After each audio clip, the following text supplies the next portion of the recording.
नमस्कार दोस्तों, आज हम लोग मंजर भाग 2 का 14वां अध्याय महात्मा गांधी को डिटेल वाइज समझने का प्रयास करेंगे। महात्मा गांधी को यहाँ पे निबंध के तौर पे लिखा गया है नईमुद्दीन मिर्ज़ा के द्वारा। तो वैसे तो महात्मा गांधी के बारे में बहुत सारा जानकारी हम लोग पहले से रखते हैं, लेकिन फिर भी निबंध के तौर पे नईमुद्दीन मिर्ज़ा हम लोगों को क्या बताना चाह रहे हैं वो चीज़ आज हम लोग इस अध्याय के माध्यम से जानेंगे। तो चलिए देर न करते हुए शुरू करते हैं और देखते हैं फर्स्ट पैराग्राफ में क्या बताया गया है।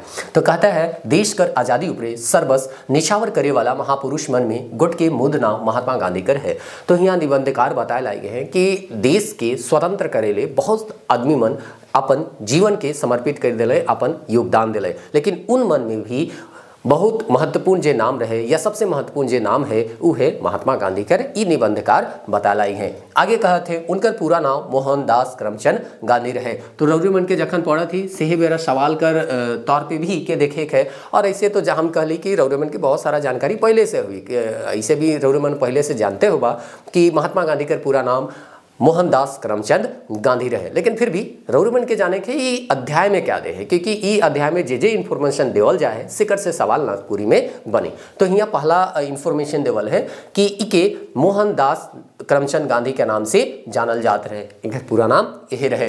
अपन कर्तव्य से सौसे राष्ट्र कर पिता बन गए और कहलाए राष्ट्रपिता। तो ये का कहलाए राष्ट्रपिता से हो यहाँ देवल है। तो ई भी हमनी पहले से जानेला। राष्ट्रपिता महात्मा गांधी के प्यार से सब का कहे ना बाप कहे ना। तो हमनी जे है नागपुरी में पिता के बाप कहेला, तो से ले यहाँ देवल है कि प्यार से इके बाप कहे ना। इनकर पिता यानी बाबा कर नाव करमचंद गांधी रहे। तो अब इकर फैमिली के बारे में यानी माए बाप कर बारे में बताल जाते हैं। तो सबसे पहले यहाँ बताल जाए इकर बाबा कर का नाम रहे करमचंद गांधी। तो बाबा कर नाम ही इकर में जुटल रहे मोहनदास करमचंद गांधी। तो ई तरी आगे बताल जाए है। और माए का नाम रहे पुतलीबाई। तो रौरी मन के जाने के है इकर आबा और आइयो कर नाम। आबा का नाम रहे करमचंद गांधी और आइयो का नाम रहे पुतलीबाई। करमचंद गांधी के बारे में बताल जाए कि ऊ का करत रहे। तो करमचंद गांधी पोरबंदर फिर राजकोट कर दीवान रहे। तो रौरी मन के सवाल पूछल जाए कि महात्मा गांधी कर पिता कहाँ कर दीवान रहे। तो पहले पोरबंदर कर रहे फिर राजकोट कर रहे। दोनों जो है वो गुजरात में ही पढ़ेला। और पुतलीबाई गुट के धार्मिक स्त्री रहे। उ हरदम पूजा पाठ में लागल रहत रहे। तो पूजा पाठ में लागल रहत रहे और उकर जे पिता रहे से दीवान रहे, पहले पोरबंदर कर फिर राजकोट कर। तो ये फर्स्ट पैराग्राफ में इतना इन्फॉर्मेशन देवल गेला महात्मा गांधी के बारे में। आगे कहल जाते महात्मा गांधी का जन्म 2 अक्टूबर 1869 में काठियावाड़ प्रांत कर पोरबंदर गांव में हुई रहे। तो ये सब इन्फॉर्मेशन पहले से रौरेमन के पता है, तो हम ज़्यादा इकर में टाइम नहीं लो और जल्दी जल्दी पढ़ के इके समाप्त कर दो थी। गांधी जी 6 बेरा सत्य न्याय और अहिंसा कर पुजारी रहे। तो पूछल जाए गांधी जी 6 बेरस से किकर पुजारी रहे। तो सत्य कर, न्याय कर और अहिंसा कर, सद्गुण और सद विचार इनकर हृदय में समाल रहे। कतना कतना तकलीफ झेल ले, किकर ले अपन ले नहीं तो फिर के कर ले।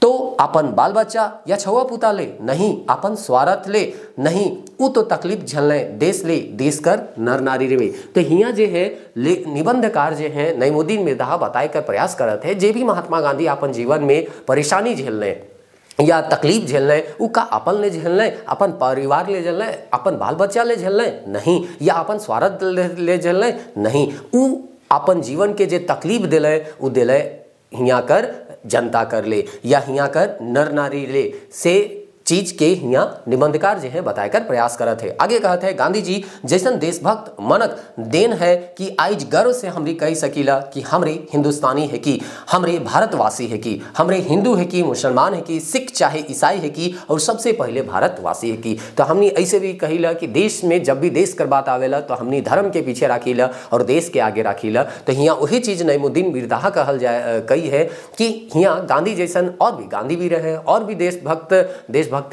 दिखाए वाला यहाँ महापुरुष होले या देशभक्त महापुरुष होले जेकर जे हमनी के सीख दे के गेल कि सबसे पहले जे होएला से के होएला देश होएला।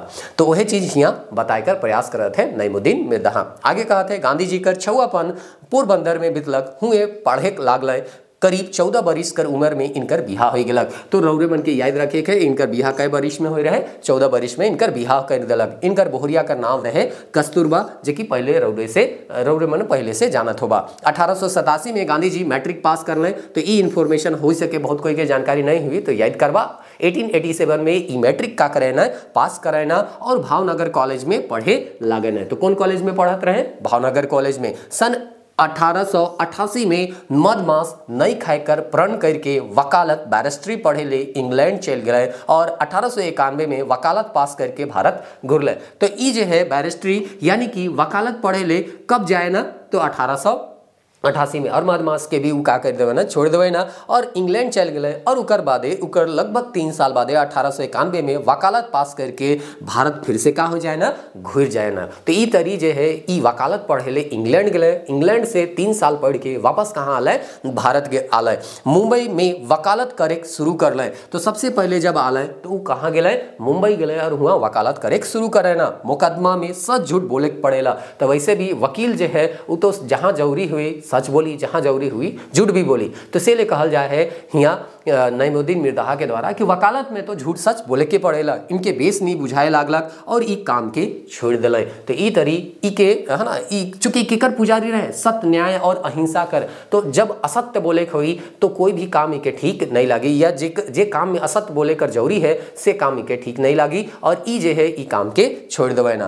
तो ई तरी हमने फर्स्ट पेज में ई देख ली। पोरबंदर कर गुटके व्यापारी कर फर्म कर अफ्रीका में मुकदमा चलत रहे। तो ठीक है वकालत तो छोड़ दिलक, लेकिन एक जन कर आगरा से या अफ्रीका चल जाएला सेहो रौने मने जानत होबा। तो ई तरी हिया देवत है पोरबंदर कर एगो व्यापारी रहे जेकर फर्म रहे कहाँ, अफ्रीका में, और हुआ का चलत रहे, केस चलत रहे, मुकदमा चलत रहे। और यह मुकदमा के लड़े ले ई कहाँ जाए ना, अफ्रीका जाए ना और हुए जो है महात्मा गांधी बन जाए ना। व्यापारी कर जीत कर चलते गांधी जी वकालत ले अफ्रीका गए, मूल में पगड़ी राख की अदालत गए। तो इनकर पगड़ी के उतराए ले कहल गलत। तो उ जे है मूड में का रखे ना, पगड़ी रखे ना, लेकिन उ पगड़ी के हुआ कर जे जज रहे से उके उतराए ले कहेला।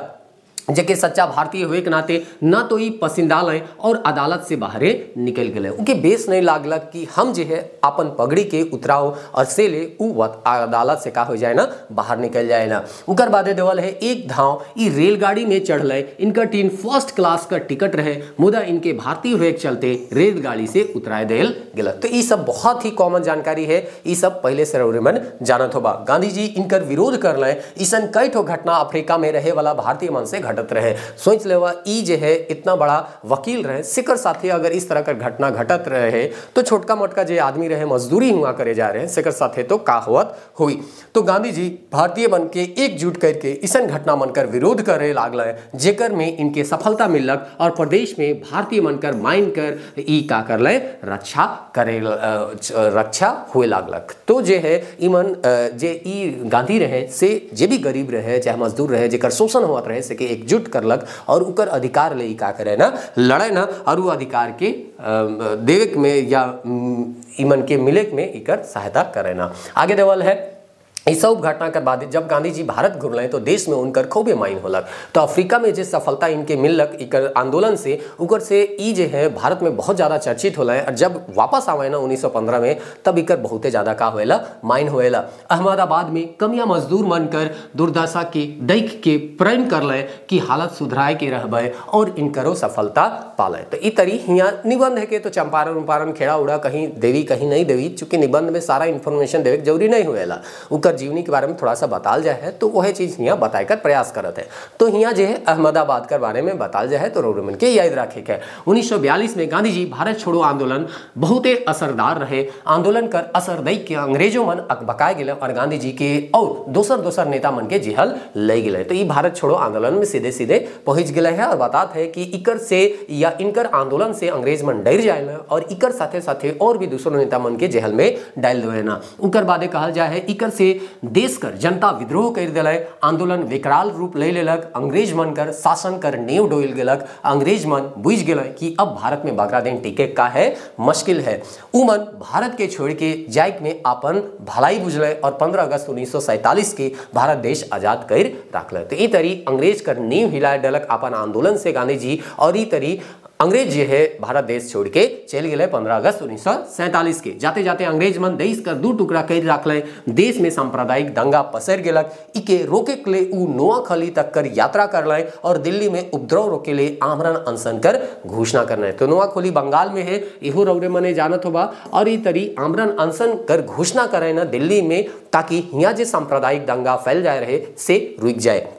30 जनवरी 1948 कर सांझ कर 6 बजे गांधी जी प्रार्थना सभा में जात रहे, गुट के हत्यारा इनके गोली मार के हत्या कर दिले, सौसे देश कलप उठलक। गांधी जी भारत कर महान नेता रहे, इनकर खाइक पिंधेक उड़ेक और रहन सहन एकदम का रहे मामूली रहे। तो रौरे मैंने फोटो में के देखियो होबा और जानत भी होबा कि कितना मामूली जीवन ही जीवत रहे। खादी कर एक छिनवा पिंद के ठेठमुंगरे गटर रहे रहत रहे, इनकर सब काम नियम से बांधल रहे, उस सादा जीवन और उच्च विचार में विश्वास करत रहे। और यही चीज हमनियों के करे चाहिए, से चीज हमनी के सिखाल जाएला कि सादा जीवन रहे लेकिन विचार जे रहे वो उच्च रहे, वो उत्तम विचारधारा राखे वाला और बहुत बड़ समाज सुधारक रहे। भारत देश उनकर ऋणी रही। अब हमरे कर कर्तव्य है कि गांधी जी कर बताल डहर में चलू और देश कर क्या करी सेवा हमनी करो। तो ये तरी बहुत महत्वपूर्ण चीज़ जो है यहाँ बताए कर प्रयास करे है। देखा यहाँ फैक्ट कम है लेकिन यहाँ जो है नईमुद्दीन मिर्ज़ा हमनी के बताए कर प्रयास कर रहे हैं कि कैसे एगो आदमी जो है अपन ठाट बाट के छोड़ के सबके उ अपन पूरा जीवन जो है हिया कर देश कर नर नारी ले समर्पित कर देना। लेकिन आजकल हमने देखा तो इको हो गरिया लायक है, लेकिन का करबा जे अपन गांव ले एगो काम नहीं कर हुई सेहो महात्मा गांधी के आजकल गरिया लायक है। तो चला समय समय कर बात है और ज्ञान कर बात है। तो हम तो इतना उम्मीद करीला कि रौरे मने इनकर जे योगदान है से के समझबा और इनकर बारे में कोई गलत विचार ना रखबा। चला देखिला अब नेक्स्ट वीडियो में इकर माइंड मैप और उकर बादे इके रिवाइज करे कर प्रयास करब। उम्मीद करीला बाकी जितना चैप्टर है रौरे मने तेजी से देख ले होबा, काहे कि अब समय बहुत कम है। तो अगर कोई चैप्टर रौरे मन कर छूट जाए हुई तो उके देख लेवा। और हमनी जो है बहुत जल्द ही एक नया रूप में रौरे मन के मिले वाला ही, तो वो समय आवे पर हम जरूर रौरे मन के बता मिले नेक्स्ट वीडियो में। तब तक के लिए जय हिंद।